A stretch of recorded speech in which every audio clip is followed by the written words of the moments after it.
जय हिंद साथियों, नमस्कार, गुड मॉर्निंग। एक बार फिर से आप सभी का हार्दिक स्वागत और हार्दिक अभिनंदन है।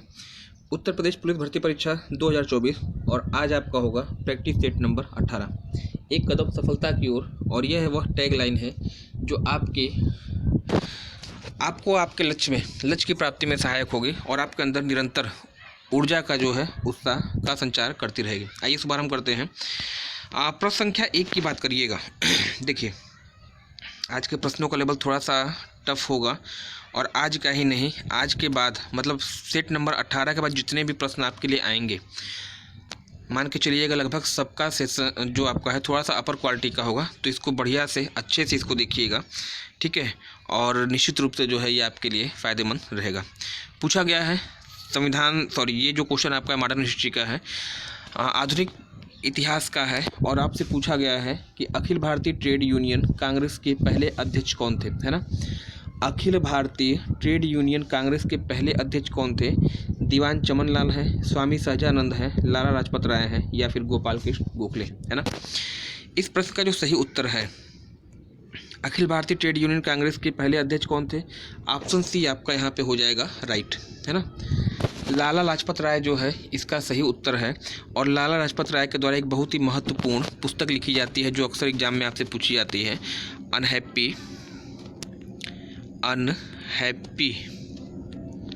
इंडिया, है ना। कई बार एग्जाम में आपसे पूछा गया है।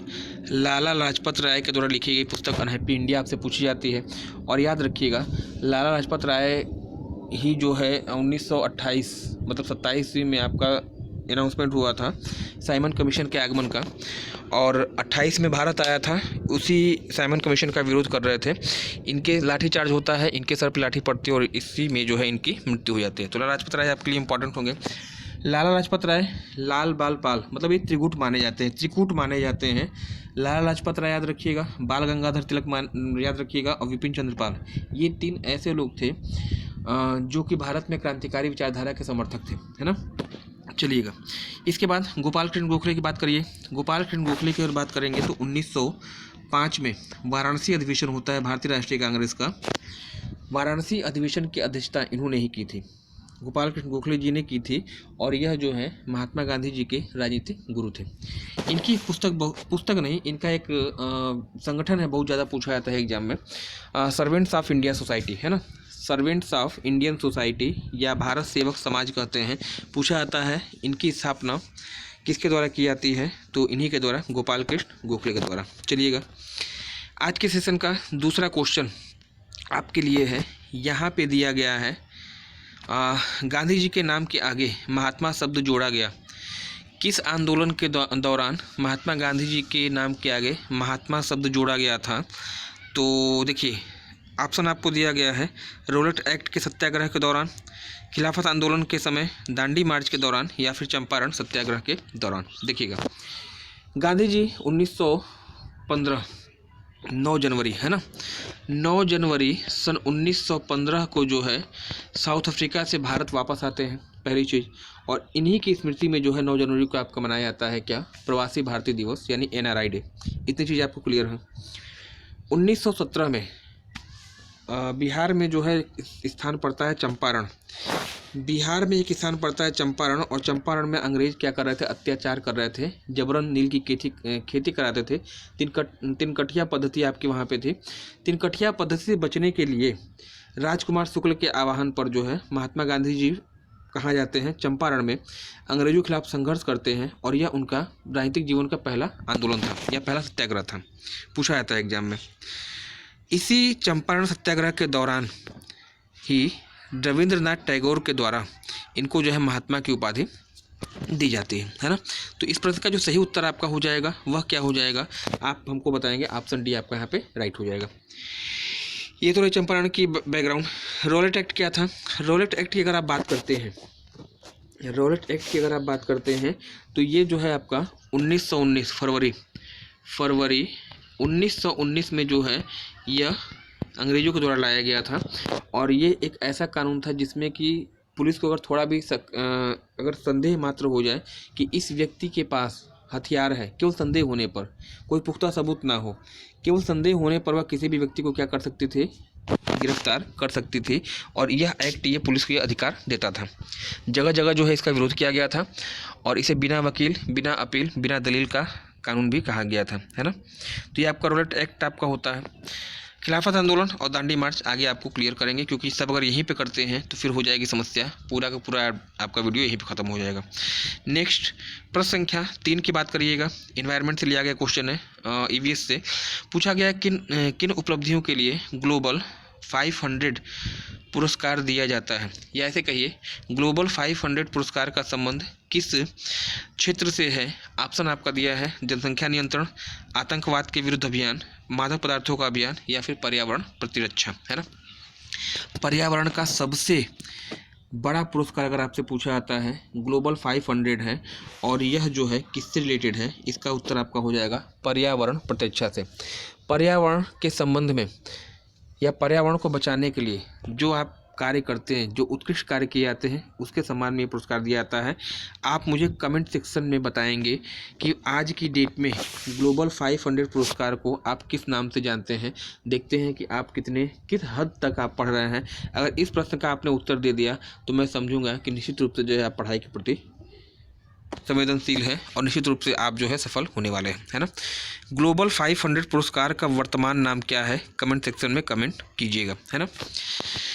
प्रश्न संख्या 4 की आप बात कर लीजिएगा। दिया गया है सबसे घना बसा सार्क देश कौन सा है। सार्क देश यानी द 6 समूह में 8 देश आपके आते हैं, और इन 8 में से सबसे डेंस, सबसे अधिक जनसंख्या घनत्व वाला देश कौन सा है, ये आपसे पूछा गया है। पाकिस्तान है, श्रीलंका है, भारत है, या फिर बांग्लादेश है। तो इस प्रश्न का जो सही उत्तर आपका यहाँ पे होने जा रहा है, अगर आप भारत लगाते हैं तो आप गलत होंगे, अगर आप पाकिस्तान लगाते हैं तो आप गलत होंगे। इस प्रश्न का जो सही उत्तर है बांग्लादेश, जिसकी राजधानी ढाका है, और यह सबसे डेंस है, सबसे अधिक जनसंख्या घनत्व वाला आपका जो है आपका बांग्लादेश होगा सार्क देशों में, है ना। सार्क की बात हो रही है, सार्क कहिएगा या द6 कहिएगा, ये दक्षिण एशियाई देशों का एक ग्रुप है। 1985 में इसकी स्थापना होती है, और इसकी अगर बात करें कुल कितने मेंबर हैं तो कुल की संख्या कितनी होगी, 8 होगी। कुल आपके 8 देश हैं इस ग्रुप में, इस समूह में, है ना। मुख्यालय पूछ दे आप बताएंगे कहाँ पे है, तो नेपाल की राजधानी काठमांडू में। अब 8 देश कौन कौन से हैं यह आपकी जिम्मेदारी है। कमेंट सेक्शन में मुझे कमेंट करके बताइएगा कि सार्क में कौन कौन से देश आपके शामिल हैं, है ना। प्रश्न संख्या 5 की अगर बात कर लीजिएगा तो यहाँ पे आपका दिया गया है निम्नलिखित में से कौन सुमेलित नहीं है। निम्न में से कौन सुमेलित नहीं है। एक तरफ जलवायु की टाइप दिया गया है, जलवायु का प्रकार दिया गया है, और दूसरी तरफ जो है दिया गया है देश, मतलब कौन सी जलवायु किस देश में है ये आपसे पूछा गया है। देखिए आज जो है प्रश्न का लेवल होगा टफ, और आज ही नहीं आने वाले जितने अगले आपके 12 सेट हैं वो भी आपके लिए, क्योंकि थोड़ा सा लेवल आपको टफ करना होगा, क्योंकि अभी तक तो जो आप पढ़ रहे थे आपको बहुत लो क्वालिटी के प्रश्न लग रहे थे, लेकिन अब से जो है थोड़ा सा लेवल मैंने टफ किया है अगले 30 सेक्शन तक, है ना। देखिए पूछा गया है निम्नलिखित में से कौन सुमेलित नहीं है। एक तरफ जलवायु के प्रकार है, एक तरफ देश है। विषुवतीय जलवायु कहाँ पाई जाती है, क्या यह कांगो में मिलती है, बिल्कुल मिलती है, एकदम राइट है आपका। भूमध्य सागरीय जलवायु कहाँ मिलती है, कैलिफोर्निया मिलती है, बिल्कुल मिलती है। और मानसूनी जलवायु कहाँ मिलती है, तो हमारे यहाँ मिलती है भारत में। भारत कैसा देश है, मानसूनी जलवायु का देश है। इस प्रश्न का उत्तर जो है आपका कौन सुमेलित नहीं है आपसे पूछा गया है। यहाँ पे उत्तर आपका दिया है बांग्लादेश। बांग्लादेश को यहाँ पे लिखा है समाना तुल्य जलवायु। बांग्लादेश समाना तुल्य में नहीं आएगा, बल्कि ये मानसूनी जलवायु का देश है। ऑप्शन सी आपका हो जाएगा यहाँ पे राइट। बांग्लादेश आपका यहाँ पे हो जाना चाहिए राइट, है ना। यहाँ पे आपके लिए इम्पॉर्टेंट होगा भूमध्य सागरीय जलवायु। भूमध्य सागरीय जलवायु की विशेषता आपसे पूछी जाती है। ऐसे पूछेगा कि जो रसेदार फल होते हैं जैसे संतरा हो गया, नींबू हो गया, ये जो है किस जलवायु की विशेषता है। ऑप्शन में 4 जलवायु आपको देता है, आप बता देते हैं भूमध्य सागरीय जलवायु, है ना। चलिएगा आज के सेशन का 6वां क्वेश्चन यहाँ पे दिया गया है, साइंस का क्वेश्चन है। यहाँ पे आपसे पूछा गया है निम्नलिखित में से कौन विस्फोटक नहीं है। निम्न में से कौन विस्फोटक नहीं है दिया है यहाँ पे। देखिए नाम भी अजीबो गरीब है, पढ़ने में ही 2 मिनट का समय लग जाएगा, है ना। निम्नलिखित में से कौन विस्फोटक नहीं है। नाइट्रोक्लोरोफॉर्म दिया है, ट्राई नाइट्रो टाइलून दिया है, ट्राई नाइट्रोग्लिसरीन दिया है, साइक्लो ट्राई मेथिलीन ट्राई नाइट्रेमीन दिया है। 4 पदार्थ आपको दिए गए हैं, 4 दिए गए हैं आपको तत्व का नाम, केमिकल का नाम, और पूछा गया है कौन विस्फोटक नहीं है। इस प्रश्न का देखिए सब वन लाइनर चीज़ें हैं, अपने नोट्स में जरूर मेंशन करिएगा, ताकि थोड़ा भी अगर मेंशन अगर ऊपर होता है, लेवल टफ होता है, तो आपकी पहुंच में तब भी रहे, है ना। ऑप्शन ए आपका यहाँ पे सही होना चाहिए। कौन यहाँ पे विस्फोटक पदार्थ नहीं है? ऑप्शन ए आपका सही होगा, नाइट्रोक्लोरोफॉर्म, है ना। आज के सेशन का 7वां क्वेश्चन यहाँ पे दिया गया है, एक मार्क है, और मुझे नहीं लगता है कि एक मार्क आप लोग गलत करेंगे, क्योंकि सभी लोग इससे परिचित भी होंगे। एक मार्क क्या है? अंडा उत्पादन हेतु एक सहकारी समिति है, कृषकों की एक सहकारी समिति है, अंडों की एक विनिमय मंडी है, या फिर गुणवत्ता की मोहर है। गुणवत्ता की पदार्थों के, खाद्य पदार्थों की गुणवत्ता की मोहर करिएगा तो आपका ज़्यादा बेटर रहेगा। देखिए 3 चीज़ें हैं। इस प्रश्न का उत्तर मैं पहले आपको बता दूं, एक मार्क क्या है, तो ऑप्शन डी होगा यहाँ पे राइट। एक यहाँ जरूर है, लेकिन अंडे से कोई मतलब नहीं है, ये आप ध्यान रखिएगा। ये ना अंडे इसमें कोई भी नहीं आएंगे। एक मार्क जो है आपकी खाद्य पदार्थों की गुणवत्ता की मोहर होती है। अगर ये सील है तो समझ लीजिए कि ये पदार्थ आपका क्या है, सही है। एक मार्क के अलावा एक आपका आता है इको मार्क, सॉरी, एक मार्क के अलावा जो है एक आपका आता है इको मार्क, है ना। इको मार्क ऐसे पदार्थ जो पर्यावरण के प्रति मैत्रीपूर्ण हैं, उनको इको मार्क दिया जाता है। खाद्य पदार्थ अच्छे होंगे, एक मार्क आप देंगे, एक मार्क की मोहर। पर्यावरण के प्रति मैत्रीपूर्ण होंगे, इको मार्क कहा जाएगा। और एक आपका होता है हॉलमार्क, और हॉलमार्क से भी आप जो है संबंधित होंगे, निश्चित रूप से परिचित होंगे। हॉलमार्क स्वर्ण जो पदार्थ होते हैं, सोने के जो सामान होते हैं, उनकी शुद्धता की गारंटी क्या है, आपकी हॉलमार्क है। तो एक मार्क मतलब खाद्य पदार्थ याद रखिएगा, इको मार्क पर्यावरण मैत्रीपूर्ण होना चाहिए, और हॉल मार्क आपका क्या हो जाएगा, स्वर्ण आभूषणों की गुणवत्ता।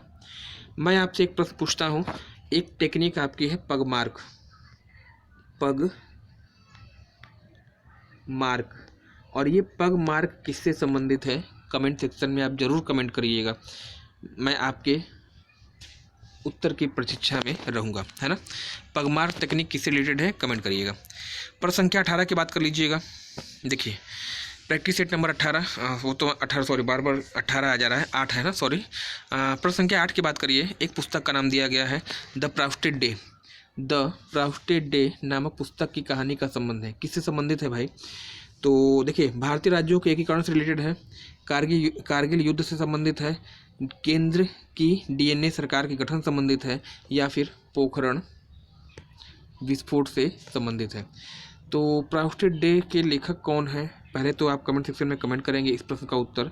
इस पुस्तक के लेखक आपको मालूम है तो अच्छी बात है, नहीं मालूम है तो आप जरूर जो है गूगल पर सर्च करिएगा, है ना। इसकी बैकग्राउंड क्या रही है इस पुस्तक की? तो इस प्रश्न इसका जो उत्तर आपका हो जाएगा, ऑप्शन हो जाएगा डी, पोखरण विस्फोट से यह आपके संबंधित है। और आपको मालूम है कि भारत ने अब तक के इतिहास में 2 परमाणु परीक्षण किए हैं।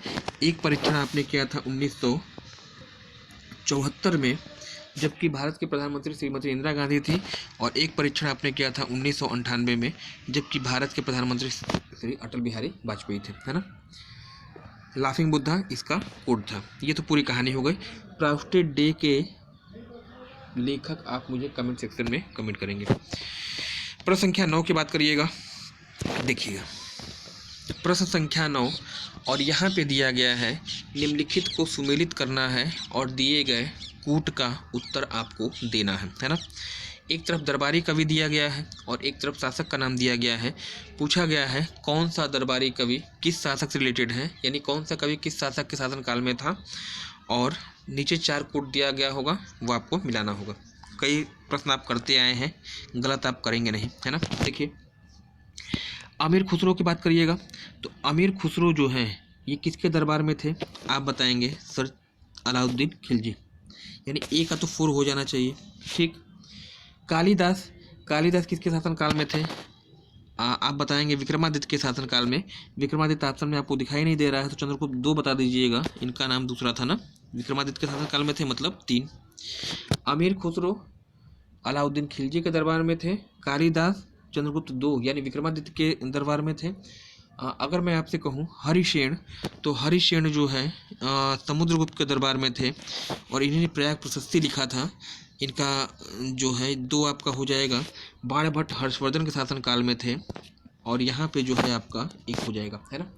तो मुझे जहाँ तक लगता है जो सही सिनेरियो आपका निकल के आ रहा है 4-3-2-1। अमीर खुसरो का जन्म कासगंज पटियाला में हुआ था, ठीक है। और अमीर खुसरो को ही शायद जो है तोता हिंद के नाम से भी पुकारा जाता है ना। तो 4-3-2-1 आपका निकल के यहाँ पे आ रहा है सिनेरियो जो है। और यहाँ पे मुझे पहला ही ऑप्शन दिखाई दे रहा है, मे भी पहला ही होना चाहिए क्या, देखते हैं। जी हाँ, पहला ही ऑप्शन मुझे समझ में आ रहा है और ऑप्शन ए आपका हो जाएगा यहाँ पे बिल्कुल राइट, है ना। बिल्कुल सही आपका है, 4-3-2-1 आपका सही है। बाणभट्ट की किसी रचना का नाम आप मुझे कमेंट सेक्शन में कमेंट करके, बाणभट्ट की रचना और साथ ही साथ कालिदास, क्योंकि ये 2 ऐसे लेखक हैं ना, लगभग हर एग्जाम में इनकी रचनाएं आपसे पूछी जाती हैं। लगभग हर एग्जाम में इनकी रचना आपसे पूछी जाती है, चाहे बाणभट्ट हो चाहे कालिदास हो। कमेंट सेक्शन में कमेंट करिएगा, मैं आपके जवाब की प्रतीक्षा में रहूँगा, है ना। आज के सेशन का देखिए 10वां क्वेश्चन, और इस तरह से हमने जो है आधा सेशन, आधा रास्ता पूरा कर लिया है। और निश्चित रूप से जो है आपको ये प्रश्न पसंद आ रहे होंगे और साथ ही साथ कान से ज़्यादा आप हाथों का प्रयोग कर रहे होंगे, क्योंकि मुझे मालूम है कि यहाँ पे मैक्सिमम चीज़ें आपको नोट करनी है। नोट करिएगा, फ़ायदे में रहेंगे। चैनल पे पहली बार आए हैं, चैनल को सब्सक्राइब कर दीजिए, बेल आइकन को प्रेस कर दीजिएगा, क्योंकि ऐसे ही प्रतियोगी परीक्षाओं की दृष्टि से महत्वपूर्ण कंटेंट मैं आपको प्रोवाइड करता रहता हूँ। आइए प्रश्न संख्या 10 की बात कर लीजिएगा। किस युद्ध के पश्चात संपूर्ण भारत पर अंग्रेजों का साम्राज्य स्थापित हो गया था, ये आपसे पूछा गया है। प्लासी का युद्ध दिया है, पानीपत का तीसरा युद्ध दिया है, वांडीवास का युद्ध दिया है और बक्सर का युद्ध दिया है ना। देखिए पूछा है किस युद्ध के पश्चात भारत में अंग्रेजों का साम्राज्य पूर्ण रूप से स्थापित हो गया था। तो इस प्रश्न का मैं पहले आपको सही उत्तर देता हूँ और फिर अन्य ऑप्शन की व्याख्या करता हूँ। देखिए ऑप्शन डी होगा यहाँ पे राइट। किस युद्ध के पश्चात भारत में अंग्रेजी साम्राज्य स्थापित हो जाता है। 1764 में आपका होता है क्या, तो आप बताएंगे बक्सर का युद्ध, है ना। बक्सर का युद्ध होता है 1764 में और किसके बीच में होता है, तो एक तरफ तो आपका अंग्रेज था, हेक्टर मुनरो था, और दूसरी तरफ जो है आपका संयुक्त सेनाएं थी, मीर कासिम शाह आलम और एक व्यक्ति और संभवतः थे। तो संयुक्त सेना होती है, संयुक्त सेना हार जाती है, बक्सर आपका विजयी हो जाता है, किसके लिए, अंग्रेजों के लिए। अच्छा 1765 में आपका होती है इलाहाबाद की संधि, है ना। इलाहाबाद की संधि होती है और इसी संधि में पूरा का पूरा भारत जो है उनके कब्जे में हो जाता है। प्लासी की आप बात कर लीजिएगा तो ये आपका युद्ध होता है 1757 में अंग्रेजों और रॉबर्ट क्लाइव के बीच में अंग्रेज विजयी होते हैं। पानीपत में कहीं थे ही नहीं अंग्रेज, पानीपत के तृतीय युद्ध में कहीं नहीं थे। और ये युद्ध हुआ, मैं आपको जानकारी के लिए बता दे रहा हूँ कब हुआ था, तो 1761 में। तो अंग्रेजों से इससे कोई संबंध ही नहीं है। बांडीबास का युद्ध कब हुआ था, मैं आपसे जानना चाहूँगा, कमेंट सेक्शन में इसका उत्तर आप मुझे दीजिएगा। बांडीबास का युद्ध कहाँ हुआ था, कब हुआ था, बताएंगे, ठीक है। चलिए आज के सेशन का 11वां क्वेश्चन चलिएगा। निम्नलिखित में से किसमें पुनर्विवाह वर्जित है, यह आपसे पूछा गया है। किसमें पुनर्विवाह वर्जित है, याज्ञवल्क्य संहिता है, अर्थशास्त्र है, मनुस्मृति है, या फिर जातक कथाएं हैं, है ना। देखिएगा अर्थशास्त्र की बात कर लीजिए, बहुत ही फेमस पुस्तक है, बहुत ही ज़्यादा फेमस है। अर्थशास्त्र की बेस पूछी जाती है, किस बेस पर आधारित है। हालांकि अर्थशास्त्र लिखा जरूर है, अर्थशास्त्र जो है जरूर लिखा गया है, लेकिन ये अर्थशास्त्र संबंधित नहीं, इकोनॉमिक्स से संबंधित नहीं है। ये किससे संबंधित है, पॉलिटिकल साइंस, राजनीतिक विज्ञान पर आधारित पुस्तक है। और इसके लेखक कौन है, आप बताइएगा, कौटिल्य, है ना। कौटिल्य कहिए, चाणक्य कहिएगा या विष्णुगुप्त कहिएगा, तीनों एक ही व्यक्ति के नाम हैं और इन्होंने जो है अर्थशास्त्र की रचना की थी। और इसका बेस पूछा जाता है कौन सा विषय है, तो राजनीतिक विज्ञान, पहली चीज़ हो गई। जातक कथाओं की बात कर लीजिएगा, जातक कथाएं किससे संबंधित है, आपसे पूछा जाता है, बौद्ध धर्म की है। इस प्रश्न का जो सही उत्तर है, पूछा गया है कि पुनर्विवाह किसमें वर्जित कहा गया है, ऑप्शन सी आपका हो जाएगा यहाँ पे राइट, मनुस्मृति, है ना। चलिएगा आज के सेशन का 12वां क्वेश्चन अगर मैं देखूँ यहाँ पे, संविधान से लिया गया क्वेश्चन है और इसका उत्तर भी आप बताने की स्थिति में रहेंगे, बता ही देंगे क्योंकि कई बार मैंने आपको बताया भी है। कैबिनेट मिशन योजना के अंतर्गत संविधान निर्मात्री परिषद प्रत्येक प्रांत को आवंटित सदस्य निर्धारित करने के लिए एक प्रतिनिधि कितनी जनसंख्या के अनुपात पे था, है ना। प्रांतीय सभा का गठन किया जाना था और एक सदस्य की नियुक्ति कितने सदस्यों के अनुपात में निर्धारित की गई थी, 8 लाख, 10 लाख, 12 लाख या फिर चौथा ऑप्शन मुझे लगता है 14 लाख होना चाहिए। जी हाँ, 14 लाख है। कितने जनसंख्या पर एक प्रतिनिधि के निर्वाचन की व्यवस्था की गई थी, ये आपसे पूछा गया है। और यहाँ पे जो सीधा साधा उत्तर है, इसमें कोई दाएं बाएं आपको करना नहीं है, ऑप्शन हो जाएगा बी। 10 लाख की आबादी पे एक प्रतिनिधि के निर्वाचन की व्यवस्था की जाती है ना। नेक्स्ट प्रश्न संख्या 13 की बात करिएगा। एक और मैचिंग वाला क्वेश्चन, और मैचिंग वाले क्वेश्चन से मुझे प्रेम है। प्रेम इसलिए है क्योंकि इन 4 से ना, एक कहने के लिए तो एक क्वेश्चन होते हैं लेकिन 4 चीज़ें आपके कवर हो जाती हैं। हाँ, थोड़ा सा ट्रिपल होते ज़रूर हैं, लेकिन यकीन मानिए अगर एक भी आपको आ गया ना तो आपका 1 नंबर 2 नंबर कन्फर्म हो जाता है। देखिएगा, सूची 1 को सूची 2 से सुमेलित करना है और दिए गए कूट का सही उत्तर देना है आपको। एक तरफ वेद दिया है और दूसरी तरफ जो है उनका क्या दिया गया है, विशेषताएं दी गई हैं। मिलान करना है किस वेद से कौन सी विशेषता मैच करती है, मिलान करती है ना। देखिएगा, थोड़ा सा बड़ा कर ले, है ना। ऋग्वेद, यजुर्वेद, सामवेद, अथर्ववेद बचपन से पढ़ते आए हैं। विशेषताएं दिया है, देखिए सबसे आसान देखना है। अथर्ववेद की विशेषता क्या है, तंत्र मंत्र। अथर्ववेद की विशेषता तंत्र मंत्र है, कर्मकांडी वेद कहा जाता है इसको। तो डी का तो 4 कन्फर्म है, सॉरी डी का तो 4 यहाँ पे एकदम कन्फर्म है। थोड़ा सा मैं इसको क्या करूँगा, चेंज करूँगा कलर। डी का तो 4 आपका कन्फर्म है यहाँ पे। इसके बाद यजुर्वेद और सामवेद। सामवेद संगीतमय स्रोत है, ये भी आपका बिल्कुल कन्फर्म है, यानी 3। बचा क्या, यजुर्वेद और ऋग्वेद आपका बच गया। तो ऋग्वेद में क्या है, स्रोत एवं प्रार्थनाएं हैं, और यजुर्वेद में क्या है, स्रोत कर्मकांड है। चलिए, ये तो एकदम सीधा साधा था, हम लोग झूठे का टेढ़ा समझ रहे थे। ऋग्वेद में स्रोत और प्रार्थनाएं आपकी होती हैं, यजुर्वेद में स्रोत और कर्मकांड होते हैं, सामवेद में संगीत में स्रोत आपका संगीत में संगीत का जनक इसको माना जाता है, और अथर्ववेद में आपको तंत्र मंत्र है। 1 2 3 4 जहाँ आपको दिखाई दे जाए फटाक से मार दीजिएगा आंसर, है ना। 1 2 3 4 और 1 2 3 4 यहाँ पे कहाँ पे है, तो ऑप्शन सी आपको यहाँ पे दिखाई दे रहा है क्या, 1 2 3 4 आपका यहाँ पे हो जाएगा राइट, ऑप्शन सी, है ना। चलिएगा, आज के सेशन का 14वां क्वेश्चन, काला घोड़ा महोत्सव। देखिए, काला घोड़ा महोत्सव का संबंध किस राज्य से है, यह आपसे पूछा गया है। उत्तर प्रदेश, छत्तीसगढ़, सिक्किम या फिर महाराष्ट्र। काला घोड़ा महोत्सव और काला नमक महोत्सव दोनों में अंतर है। गलत आप करेंगे नहीं, क्योंकि मैंने कई बार इसको क्लियर किया है। यहाँ पे पूछा गया है काला घोड़ा महोत्सव, और काला घोड़ा महोत्सव कहाँ पे है, ऑप्शन डी, महाराष्ट्र में। काला घोड़ा महोत्सव का संबंध महाराष्ट्र से है, और अगर पूछते काला नमक चावल महोत्सव तो आप बताते क्या, उत्तर प्रदेश, सिद्धार्थ नगर से, है ना। सिक्किम की बात कर लीजिएगा, सिक्किम में कौन सा महोत्सव है, तो सिक्किम में आपका है लोसांग। सिक्किम में कौन सा महोत्सव मनाया जाता है, लोसांग महोत्सव। और अगर छत्तीसगढ़ की बात करिएगा, हरेली महोत्सव आपका छत्तीसगढ़ में। देखिए, 4 राज्यों का मैंने यहीं पे क्लियर कर दिया। महाराष्ट्र में क्या था, काला घोड़ा महोत्सव, सिक्किम में लोसांग महोत्सव, छत्तीसगढ़ में हरेली महोत्सव, और उत्तर प्रदेश में आपका काला नमक चावल महोत्सव हो ही गया। इसीलिए कहते हैं कि ऑप्शन क्या है, ऑप्शन की व्याख्या ज़्यादा महत्वपूर्ण होती है। आप मुझे कमेंट सेक्शन में कमेंट करके बताइएगा, हरेला त्यौहार का संबंध किस भारतीय राज्य से है, किस राज्य में हरेला त्यौहार मनाया जाता है। नेक्स्ट प्रश्न संख्या 15 की बात कर लीजिएगा, कौन सुमेलित नहीं है, ये भी आपसे पूछा गया है। देखिए, कौन सा सुमेलित नहीं है, आनंद मठ, बंकिम चंद्र चटर्जी दिया है, price of partition rice Zachariah दिया है, इंडिया 2020 अब्दुल कलाम आज़ाद दिया है, और इंडिया डिवाइडेड और राजेंद्र प्रसाद दिया है ना। कौन सुमेलित नहीं है, देखिए, आनंद मठ तो कन्फर्म है, 100% श्योर है। प्रचलित पुस्तक गलत आप करेंगे नहीं, आनंद मठ आपके रिलेटेड है बंकिम चंद्र से। Price of partition Rafiq Zakaria आपके, ये भी आपके सुमेलित हैं। इंडिया डिवाइडेड किसकी है, राजेंद्र प्रसाद की है। इंडिया जो आपका है यहाँ पे इंडिया 2020 लिखा है, ये अब्दुल कलाम आज़ाद दिया है ना।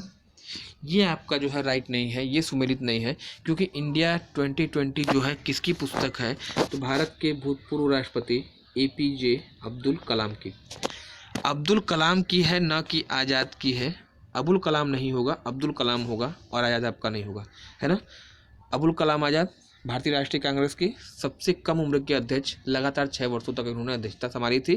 1940 से लेकर 1946 तक, है ना। तो ये आपका जो यहाँ पे गलत है। इंडिया 2020 के साथ विंग्स ऑफ फायर आप याद रखिएगा, और इग्नाइटेड माइंड्स याद रखिएगा। 3 पुस्तकें हैं डॉक्टर APJ अब्दुल कलाम की, है ना। आज के सेशन का 16वां क्वेश्चन दिया गया है, गुर्जर प्रतिहार वंश की स्थापना किसके द्वारा की गई थी, यह आपसे पूछा गया है। गुर्जर प्रतिहार वंश की स्थापना किसके द्वारा की गई थी, नागभट्ट, वत्सराज, हर्षवर्धन या फिर मिहिर भोज। ऑप्शन ए आपका होगा यहाँ पे राइट, नागभट्ट, है ना। प्रश्न संख्या 17 की बात कर लीजिएगा। साइंस से लिया गया क्वेश्चन है। देखिए, निम्नलिखित में से कौन सा हार्मोन लड़ो या उड़ो हार्मोन के नाम से जाना जाता है ना। इंपॉर्टेंट क्वेश्चन है, प्रचलित क्वेश्चन है, गलत आप करेंगे नहीं। कौन सा हार्मोन लड़ो या उड़ो हार्मोन के नाम से जाना जाता है। इंसुलिन दिया है, एस्ट्रोजन दिया है, टेस्टोस्टेरॉन दिया है, और एड्रेनलिन दिया है। फाइट एंड फ्लू कहिएगा या 3F हार्मोन कहिएगा, लड़ो या उड़ो हार्मोन कहिएगा, इसका जो सही उत्तर आपका होगा ऑप्शन डी होगा, एड्रेनलिन, है ना। इंसुलिन का सेक्रेशन कौन करता है, आप बताएंगे पैंक्रियाज, मतलब अग्नाशय, और इसकी कमी से जो है मधुमेह नामक बीमारी होती है। एस्ट्रोजन और टेस्टोस्टेरॉन सेक्स हार्मोन है। एस्ट्रोजन की बात करिएगा तो फीमेल सेक्स हार्मोन आपका है, और टेस्टोस्टेरॉन जो है मेल आपका है ना। चलिएगा, प्रश्न संख्या 18 की बात करिएगा, तो यहाँ से भी क्वेश्चन आपको मिलना चाहिए। ऐसे क्वेश्चन है ना एग्जाम में अक्सर पूछे जाते हैं, और कमेंट सेक्शन में ज़रूर जो है आप प्रश्नों का स्तर बताइएगा कि प्रश्नों का लेवल कैसा है, क्योंकि आप ही विद्यार्थियों में से कुछ लोगों ने कहा कि सर प्रश्नों का लेवल बहुत मतलब लो चल रहा है, थोड़ा सा टफ किए, तो मैंने जानबूझ के इसको टफ किया है, और ये आपका कंटिन्यू रहेगा। तो अगले आने वाले जितने भी सेट्स हैं, अगले आने वाले लगभग 12 सेट्स, 7 फरवरी तक ये आपका सीरीज चलना है, तो अगले 12 सेट जितने भी आपके होंगे उनमें यही लेवल आपका रहने वाला है। इनको प्रॉपर देखिएगा और इनका प्रॉपर नोट्स तैयार करिएगा, क्योंकि अगर इनको आपने नहीं देखा तो समझ लीजिए किसी को आपने नहीं देखा, फिर लोअर अगर थोड़ा सा अगर लेवल टफ किया तो समस्या आप लोग की हो जाएगी। एक सूचना और देनी थी, जल्दी ही जो है आपके लिए स्पेशली करंट अफेयर्स 15-15 क्वेश्चन या 10-10 क्वेश्चन लेके मैं आपको सामने उपस्थित रहूँगा डेली इसी तरह से, और जितना इसने आप लोगों ने इस वीडियो पे आप लोगों ने दिया है इतना ही इसने मुझे वहाँ भी चाहिए। मुझे पूरी उम्मीद है कि आप जो है ये जरूर करेंगे, है ना। प्रश्न को देखते हैं, निम्नलिखित में से कौन सुमेलित नहीं है, आर्सेनिक कौन सुमेलित नहीं है आपसे पूछा गया है ना। एक तरफ जो है समस्थानिक दिया गया है और एक तरफ उनका प्रयोग दिया गया है ना। देखिए, आर्सेनिक 74 ट्यूमर के इलाज में इसका प्रयोग किया जाता है, बिल्कुल सुमेलित है। कोबाल्ट रक्त व्यतिक्रम दिया है, आयोडीन 131 थायराइड ग्रंथि की सक्रियता दिया है, और इनमें से कोई नहीं। कौन सुमेलित नहीं है यह आपसे पूछा गया है। देखिए, आर्सेनिक का प्रयोग ट्यूमर से संबंधित जो बीमारियां होती हैं उसके निदान के लिए किया जाता है, तो ये तो आपका सुमेलित है। कोबाल्ट 16 ये जो है मुझे थोड़ा सा गलत लग रहा है, एबनॉर्मल लग रहा है, क्योंकि कोबाल्ट 60 का प्रयोग जो है रक्त व्यतिक्रम में नहीं है, बल्कि ये जो है कैंसर के निदान, मतलब कैंसर की बीमारी है उसके निदान में इसका प्रयोग किया जाता है। तो ये मुझे लगता है ऑप्शन बी होना चाहिए यहाँ पे। आप लोग भी अपने स्तर पे पता करिएगा। आयोडीन का बिल्कुल आपका राइट है, ये सम्मिलित है। आयोडीन की कमी से आपका थायराइड ग्वाइटर नामक जो है बीमारी आपकी होती है ना। चलिए, तो कोबाल्ट 60 कैंसर के निदान संबंधित है, न कि रक्त व्यतिक्रम से। कमेंट सेक्शन में कमेंट करके मुझे बताइएगा कि कौन सा समस्थानिक रक्त व्यतिक्रम के निदान से संबंधित है, आप उसका कमेंट सेक्शन में कमेंट करेंगे, है ना। चलिए, आज के सेशन का 19वां क्वेश्चन वर्ल्ड ज्योग्राफी का क्वेश्चन है, और मैंने बताया है गलती किए तो होगी पिटाई, है ना। निम्नलिखित में से कौन सी जल संधि एशिया को उत्तरी अमेरिका से अलग करती है, ये आपसे पूछा गया है। एशिया को उत्तरी अमेरिका से अलग करने वाली जल संधि कौन सी है? बाब अल मंदेब दिया है, पनामा जल संधि दिया है, बेरिंग जल संधि दिया है और जिब्राल्टर जल संधि दिया है। पहले प्रश्न का उत्तर और उसके बाद प्रश्न की झन्नाटेदार व्याख्या, ऐसी व्याख्या जिससे चारों ही ऑप्शन से प्रश्न आपके बनने वाले हैं। देखिए, एशिया को उत्तरी अमेरिका से अलग करने वाली जल संधि कौन सी है? प्रश्न का उत्तर होगा ऑप्शन सी। ऑप्शन सी यहाँ पे होगा राइट। एशिया को उत्तरी अमेरिका से अलग करने वाली जल संधि। और अगर पूछे ये जल संधि किसको जोड़ती है तो बता दीजिएगा प्रशांत महासागर को जोड़ती है आर्कटिक महासागर से। जब अलग करने की बात होगी तो एशिया और उत्तरी अमेरिका, जब जोड़ने की बात होगी तो प्रशांत को आर्कटिक महासागर से। अच्छा, इसी जल संधि से जो है 180 डिग्री पूछा जाता है कि जो 180 डिग्री देशांतर रेखा है जिसे आप कहते हैं आइडियल, इंटरनेशनल डेट लाइन कहते हैं या अंतर्राष्ट्रीय तिथि रेखा कहते हैं, किस जल संधि के समानांतर है? तो आप बताएंगे इसी बेरिंग जल संधि के समानांतर। और कभी कभी आपसे यह भी पूछ लिया जाता है कि आइडियल का जो निर्माण है वह किस वर्ष हुआ था, निर्धारण कब हुआ था? तो 1884 में। ये तो रही बात आइडियल की। प्रश्न का उत्तर आपका हो गया। अब आते हैं अन्य जल संधियों पे। सबसे इम्पॉर्टेंट इन चार में जो आपसे पूछी जाती है जिब्राल्टर। जिब्राल्टर जल संधि की अगर बात करिएगा, जिब्राल्टर जल संधि किन दो महाद्वीपों के बीच में है? तो आप बताएंगे एक तरफ आपका अफ्रीका है और उत्तर में क्या है? आपका यूरोप है।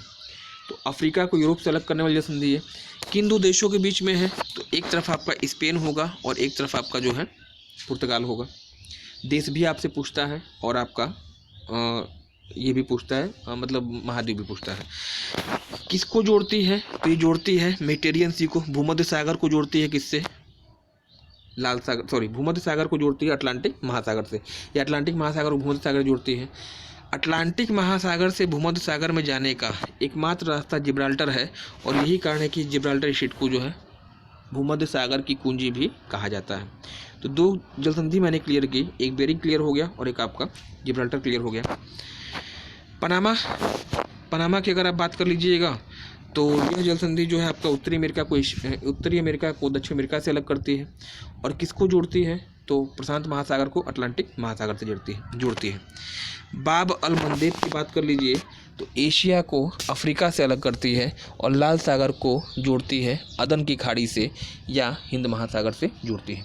तो चार जल संधियाँ चारों की चारों इंपॉर्टेंट होंगी आप लोग के लिए, ठीक है ना। चलिए, आज के सेशन का 20वां क्वेश्चन यहाँ पे आपका दिया है, leather tech park Uttar Pradesh के किस जनपद में स्थित है? यह आपसे पूछा गया है। Leather tech park Uttar Pradesh के किस जिले में स्थित है? आगरा, कानपुर, उन्नाव या फिर रायबरेली, है ना। देखिए, लेदर की बात आते ही आपके दिमाग में कानपुर जो है घूमने लगता है और घूमना भी चाहिए क्योंकि चमड़ा उद्योग की राजधानी रहा है आपका कानपुर, और कानपुर को जो है उत्तर भारत का मैनचेस्टर भी कहते हैं। लेकिन हर प्रश्न का उत्तर कानपुर हो ये संभव नहीं है ना। अगर इस प्रश्न को देखने के बाद आपके दिमाग में कानपुर घूम रहा है ना तो अपने दिमाग में मार लीजिए गोली, है ना, क्योंकि इसका तो उत्तर कानपुर तो है नहीं, ये तो कन्फर्म है। Leather tech park Uttar Pradesh के किस जनपद में स्थित है? आगरा दिया है, कानपुर दिया है, उन्नाव दिया है और आपका रायबरेली दिया है। देखिए, लेदर टेक पार्क और लेदर पार्क दो पार्क आपके हैं, एक लेदर टेक्नोलॉजी पार्क है और एक आपका केवल लेदर पार्क है। अगर केवल लेदर पार्क पूछेगा तब तो उत्तर आपका होगा आगरा। केवल लेदर पार्क पूछे आगरा बताइएगा। जब लेदर टेक्नोलॉजी की बात होगी तब उत्तर आपका बदल जाएगा, ऑप्शन सी कानपुर, बंथरा, उन्नाव में। मेरी बात समझ में आ रही है? Leather tech park Unnao, leather park Agra, लेकिन किसी का उत्तर जो है यहाँ पे कानपुर नहीं है। उम्मीद है आप मेरी बातों को समझ रहे होंगे। पूछा क्या गया था यहाँ पे? लेदर टेक्नोलॉजी पार्क आपसे पूछा गया है, कहाँ पे है? तो इस प्रश्न का उत्तर सिंपल सा हो जाएगा यहाँ पे, ऑप्शन सी उन्नाव, है ना। ये रहा बेहतरीन सेशन। उम्मीद है कि आपने इसको पूरा देखा होगा और प्रॉपर इसका आपने नोट तैयार किया होगा। ऐसा ही एक बेहतरीन सेशन कल पुनः सुबह 6 बजे आपके सामने लेकर उपस्थित रहूँगा। आज के लिए फिलहाल इतना ही। धन्यवाद, थैंक्स फॉर ज्वाइनिंग में। चैनल को अधिक से शेयर करिएगा, इस वीडियो को शेयर करिए ताकि यह वीडियो वहाँ तक पहुँच सके जहाँ पर इसकी वास्तव में ज़रूरत है। ओके।